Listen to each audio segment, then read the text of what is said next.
It's so great to get the chance to chat to you together about this second part. And I mean, I told you the other day how I felt about this film. Congratulations on this masterpiece. It's just extraordinary. And I know, sir, that you just kept writing music.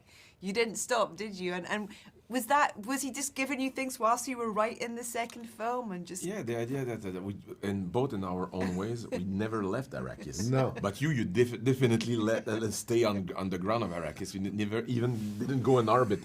And the thing is that it's true that the movie was released, and I was keeping receiving music. And at one point, I remember saying to Ant, dear friend, you're aware that the movie's out since 6 months. But he said, no, but it's for you. I want you to be inspired. And I absolutely adore that. It's like I just felt that once the faucet was open, it was like a river. It was like inspiration, and it kept it absolutely, I will stop, finish, deeply moved me. How to see how you gave everything for that project, because I know how important the book was for you, and you went. But it was, like watching it yesterday and listening to. I think this is the most extraordinary, beautiful mix dub that I've ever heard. I mean, where everything has its place. Everything. Everything is respected and celebrated. Yeah. It's really beautiful. And I mean, one of the things that I loved about working on this movie as a musician was that I had all my virtuoso guys from my band. I mean, it's really the band that plays the score. It's not an orchestral score in any way. And constantly building instruments, making up sounds. It's like the laboratory doors never closed. You said something so beautiful when we spoke about the first film, which was it kind of it gave you that opportunity to see it through a child's eyes. Like with work, you kind of you approach it like an adult, but this project was something that you almost allowed yourself to go back to being 13 and 14, and you threw all that energy and enthusiasm from being that age and what this meant to you. Do you feel like that too, Denis? Absolutely. It was like absolutely joy to go in that zone. There's something about the appetite of a 13 years old for life, and the ambition and the arrogance. And I mean, technically, when you're 13 years old, you're an asshole. You want to conquer the world, but this appetite and to try to feed that beast, and to go back there and to have that kind of, to try to please that but and also there's a kind of candor, and you don't have the experience of life when you're 13. You're just like you make there's something about trying to be just like give something with generosity. I really adore to be in that zone. But you see, the operative word in music, after all, is play, right? Yeah. So I've never had to go I just had to get better at becoming playful. And so one of the huge, great, wonderful joys in this was that, my friend got to be in the band and be playful, be playful in the same way. And we kept the soul of our 13-year-old selves. But we had the knowledge and the experience and the chuffed knees and the black eyes, the heartbreak, of years of experience. Yeah. What was the kind of the reality though in terms of moving into this second film and there being incredibly important parts of the music that had to come with you in some form or other, or not? In terms of what were the conversations about, how the music... The first conversation we had, if I may, I remember, is that we both agreed that it would need to have the same DNA, but there was no way that there was no pressure or no right the opposite. I was wishing Ant to go to create something new. And of course it needs there's some themes or some echoes from part one, but I feel that he expanded the territory, explored new avenues, Yeah. and created a brand new score for it's a total new score. It is. I will tell the story again. Okay. So part of my exploration, part of the laboratory door staying open, I knew we needed.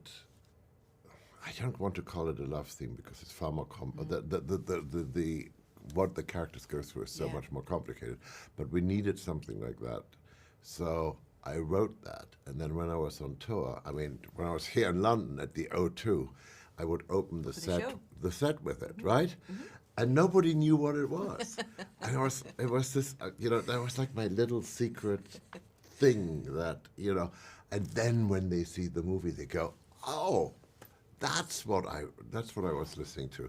So I was giving, on purpose, an emotional trailer without words. Does that make sense? I love that. I love the idea of a musical trailer with no visuals, but the visuals are created in your head. It's Yeah, like, absolutely. It's brilliant. He's a man of a band, so it's like the band always rehearse their songs Right. and they're live, and then they put it on the record. That's the approach. Do you play Rock band. anything? Do you play any instruments? That's my big failure in life. No. I have absolutely The no. only one No. But it's like a catastrophe. I wish, because the music is so powerful, and there's something. It's such a power. But I need the friends. But don't you feel when we're together in the room? I mean, because my room is like, it's usually filled with musicians, and and you're in there. You're the conductor. But Nice. So you do play. You're very Look at generous. Maestro. No, but you're very. But it's true that I feel invited, and I feel like a barbaric cult member of the band that you allow to express himself, that to give his opinion, which, in my opinion, being welcome, I appreciate. Well, actually, I think we should, at this point, we should mention our editor, Joe Walker. Yeah. Who studied music? I didn't Exactly. Know that, I didn't know that Joe studied music. Yeah, and I mean, Joe and I, we go back 1988, but the whole point is that sometimes Joe will say something that I think neither I or you understand, right? He will use some musical term, and we both go. The power, though, of Laura Cutler's voice that we do hear, it almost takes the breath out of you when you hear it for the first time. Well, in the this rawness. film. Yeah. Oh, Yeah, no, that's absolutely. such an iconic. And we're very careful. I mean, we're only using it, yeah, it's so. and And in a very specific absolutely very place specific and time. way. Talking about the Sardaukar language. yeah, no, Loire. Oh, Loire, apology. I was Yeah. okay. Sorry. Yeah. It's just that it's that voice, that female voice, that kind of power of the desert, that was used a few times in part one. It's something that I wanted to keep it as far as possible in the Yeah. movie, to just not to over, not to dilute its power. Yeah. Is it from English? Yeah, that's No, why no, it hits you so hard when it does come Yeah. in the film. You kind of go. No, absolutely. The Sardaukar. It's the funny thing is, it's the Sardaukar was an experiment. It was Absolutely. like, I couldn't explain you can't explain music and you can't explain sound. You just have to do it. Yeah. And you just have to play it to somebody. So that, I think that came. Am I right? I mean, that came from like, I was just sending you some crazy stuff and going. Yeah, no, it's about the exploration of language, because I think that, which I absolutely adore with Hans, is that, and that the sound team needs to be ready for that, is that Hans will go very close to the border of sound design sometimes. Yeah. And sometimes he will even, at night time, go stepping into their territory without warning. But- But they are aware of that. And there was this idea that we were exploring different languages, and Hans said, we were talking about languages, and Hans came and said, listen, Denis, because there was this Harkonnen chant at one point, and I was looking for something, and nobody had the right idea, and Hans said, I have an idea, I would love to pitch you something, and when he played it to me, I loved it so much, it was so powerful, it was that perfect, but it triggered another idea in me to open the movie with it. And that's the idea came from this exploration, and that I absolutely adore. The idea of sharing creativity with other artists like that, and it creates something new out of conversations and out of bouncing ideas in a room. It's like my favorite thing about cinema. That's my favorite thing about cinema. No, I know, and for me as well, and you know that Richard King was our sound designer, who is a dear friend of mine, and I've done so many Chris Nolan movies with him. So, you know, it's like sometimes I go to Richard and I say, Richard, I'm completely lost. You gotta help me out here. Da, da, da, da, da. You know, and so there truly is this collaboration, which is what film is supposed to be about. Yeah. I mean, the don't you think one of the most magical things about what we do is that we work together as opposed to against each other? No, it's absolutely. It's a collective art of creativity. That's the beauty of it. That's the most beautiful process. That's what I think it's so meaningful for me. That's not the result. It's this idea of doing poetry at 4 a.m. together. Yeah. And when you're talking about sound design as well, there are, like you say, those kind of the lines between things are they're so entwined, which makes just that journey as someone watching it in the cinema, you're completely immersed. Whether it's the sound around the voice, you know, when that's happening, or that, I mean, the scene I mentioned to you the other day that just blew my mind with the sandworm. But the preparation into that shot of Timothy running across the top of the sand dune is just, it's the most beautiful shot. Just him running Yes, across. the tiny figure. God, it's gorgeous. But talking about that particular scene, because I know that meant a huge amount to Denis, that, you know, the ride in the sandworm.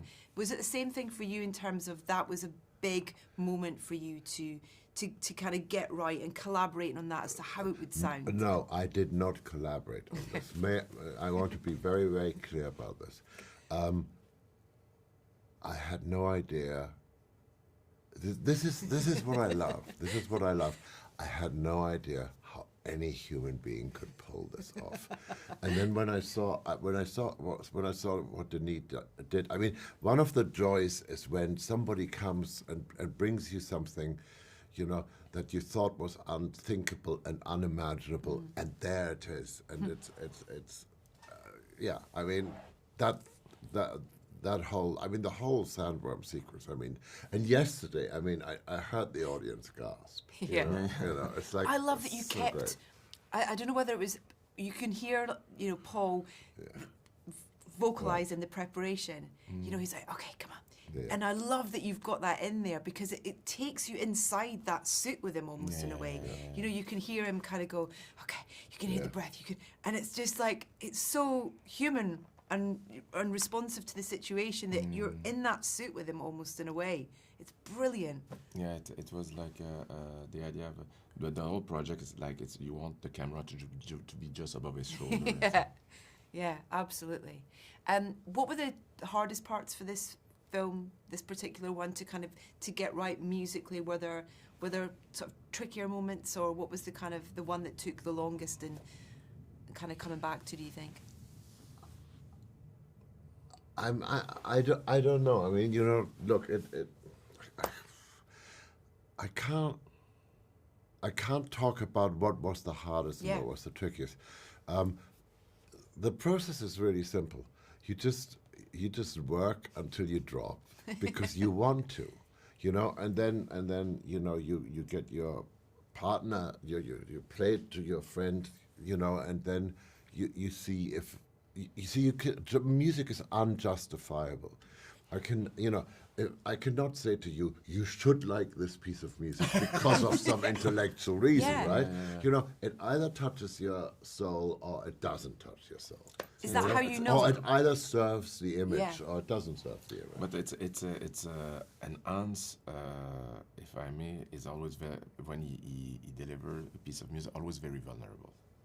Yes. And the thing is that even with this love theme that I absolutely adore, I remember listening to it and my heart broke. And I remember because very often when I'm listening to the music for the first time, I'm with our common friend Joe Walker, and Joe and I, we were like, this is so fantastic. But Hans said, no, I have something else. And then because he wants always explore, and I deeply moves me because I know where he goes. It's just that for him, it's like he tried to. It's like Don Quixote, you know. He wants to achieve something. Always go beyond. And, so my job as a friend and is to ground him and say sometimes it's done. It's okay. Stop. Because we got it. And I remember Hans, Joe saying to you, Hans, we got it. It's great. It's amazing. And then we were relieved. I say. Because it's it's one of the most beautiful theme ever written. I only believed you last night. Oh, No, wow. it's true because I don't think people really understand the process. It's just this small group of us, you know, working together and looking at things and analyzing, and we're looking at it. We're trying to feel it, but at the same time we're intellectualizing. But then when you put it in front of people, that's when you find out the emotional truth of something. But do you think this particular project means you react specifically more like that because it means so much to you, because you have such history with these characters and with this story and with this book?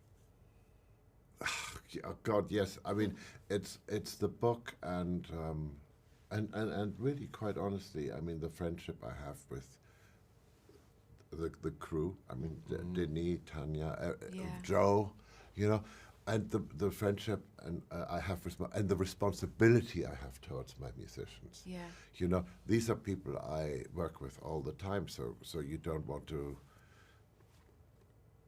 You want to find, just like Denis needs to find a way of leading them to their best. You know, there's something when Hans was I mentioned this earlier, was the first one I approached with the idea of making a Dune adaptation, and in that first conversation, I remember we were having dinner together in Montreal, and you said to me, "But between us, is it really a good idea to try to tackle our childhood dreams? Are we meant to fail?" And I understood, and I think that's what we were against, is that we did those two movies, the adaptation of this book with all our art and best will, and we put our best because we love this book too much. But we love it too much. That's the thing, and it's a lapses, but too much, and it's technically impossible to be able to reach that level of the passion, to fulfill the desires. So that's why you never stop composing. I know. Because you want more, you want to reach more, you want to reach the stars, and of course it's like it's like yeah. Did it help though? Did it help with writing? Oh, absolutely. Of course. It was like the score, and yeah, absolutely. I mean, the book relies a great deal on inner dialogue, you know, which is totally uncinematic. So, you know, in a funny way, I was trying to express something, you know, that can't be expressed in words, obviously in music, you know, that hopefully gave you and gave the actors something that they didn't have to go and try to express. Did they, because I mean, having this soundscape from the first film, was it, do you think it helped the actors as well in terms of, you know, they had this, you know, music can help in terms of actors will make playlists and things. They'll have sometimes music will be played on set. That you have to ask them. Me, I'm very boring. I love silence when on set because music is very powerful. Yeah. And when I was a younger director, I remember sometimes being with my iPod and set alone and doing directing a scene in my mind. And I'm gonna put the camera in, and then you look at the result and said, that's shit. The music was great, but because I was influenced by the music, you know. And I decided, I feel so that it has. I have to be listening to the meaning that and not being influenced. That's the thing about music. I absolutely love music, but it's so powerful. It's something that is so totalitarian that I need to stay away from it. So Yeah. I didn't direct the movie listening to Hans, Yeah. because it will add the it's so powerful that it will It have makes corrupt. you lazy. No, because I have the same problem. I have a similar problem. I never look at the musicians when they're recording, when they're playing, because I've had it, so many times. You look out into the orchestra, and the passion on their faces, and the arms are moving, and the energy, and it's like, oh my God, look at this. And then 2 days later you listen to it and it's the most boring thing you've ever heard. Because the eye is for Yeah. me, in my case, it's the eye that lies to me. Yeah. And in your case, it's the music that lies to your eye. No, it's too powerful. It's like, and that's why it's like important to cut the movie without music at first, because otherwise, of course, it looks great and because it sounds great. But so it's important to be severe with the movie at first without any cut, Did Hans Zimmer. did how do you say her name correctly? Because I'm really, is it Loire? Loire, Did she? like the river. She recorded her voice in a cupboard for the. But yeah, it was COVID, and I mean somewhere. But oh my God, how brilliant! Somewhere. Dune Part 1 was we were all in our closets. But there's this one, I have it somewhere, and there's this wonderful picture of her looking a little sad, and the coats are hanging on her head, and she's cross-legged on the floor of her cupboard, and she made that into her studio. So, but you see, here's the thing. I think part of the strength of the score is that I've worked with people that I've worked with for a lifetime, and it gives them courage to go out there. I mean, what Loire is doing is like, I mean, that is not many people dare to express themselves in such a naked and vulnerable way. Or Pedro Ustat, the Duc, which is what the love theme is on. Yeah. It's like, it's so fragile, and it's, I mean, he absolutely lets you into his heart and into his vulnerability and into his loneliness, Yeah. You both know how much I adored the bagpipes in the first one, but we don't have them in the second one. It's all right. But we have so many more brilliant characters as well that we have, and also even things like the Harkonnen environment. I mean, the gladiator scene and all that world, it's kind of tenfold. It's all like a piece of art. It's just so beautiful to see. Is that exciting when things are going a stage further, or there are new characters coming in to create music around and for? Well, the first time Denis and Joe showed me the movie, it was like, okay, now you can't show me something that's better than what I just seen. And then they did. And then there's another one. And then there's another one. And so I mean, the gifts of imagination, the gifts of just extraordinary filmmaking that, and at the same time, the responsibility of,